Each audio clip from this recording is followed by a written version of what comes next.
Howdy guys, Jimmy Song here. I wanted to talk a little bit about network effects in Bitcoin.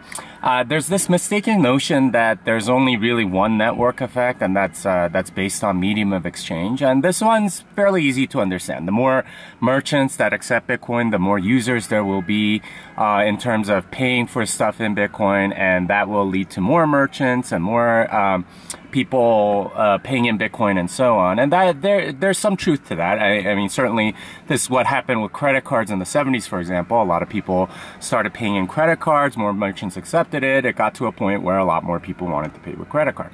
That is one sort of network effect.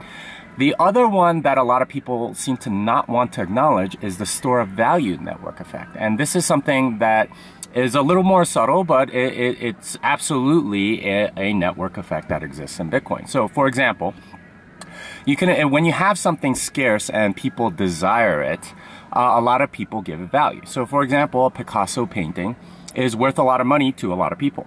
That doesn't mean that everyone values it the same. A lot of people like myself don't think that he's that great an artist, or like I don't find his paintings beautiful or anything. But there are people that do. And as long as you have people that do, then and you can get like a Picasso painting for much less than what other people would value it at, you would go and get it, because that's just good business, right? There's arbitrage available whenever there's some people value it at a very high price and other people value it at a low price. It's the high, you just sell to the high people that value it at a very high price. So that's how sort of store value network effect works, is that even if you don't value it personally, like I don't value Picasso paintings in particular, as long as I know people that will buy it and there's some liquidity in that, that's enough. That's enough for me to value it, right? Even though I don't find any intrinsic value in a Picasso painting, it's enough for me to value it because other people value it. That's how the store value network effect works. And this is the network effect of scarcity. When there's something that is actually scarce, not abundant, because this doesn't work with abundance. Like you can do that for water, for example, but I can go and get more water fairly easily.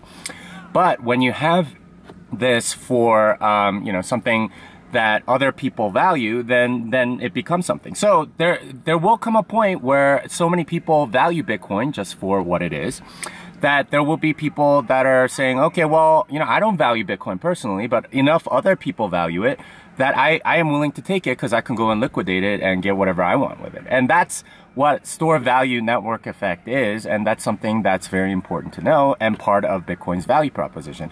And when I say network effect of Bitcoin, that's what I mean. A lot of people tend to think, well, the medium of exchange network effect of Bitcoin is very fragile, and they're right. It is very fragile because, cash and credit cards have a much, much larger lead in that respect. But the store of value network effect of Bitcoin is much stronger, and that's what gives it value. That's what causes people to want to trade for it. So, I mean, this is something that's a little more subtle. Hopefully this helped you understand what that was, because when we're talking network effects in Bitcoin, there's a lot of different ways to look at it. And this particular way, I think, is the one that's most relevant. All right, Song out.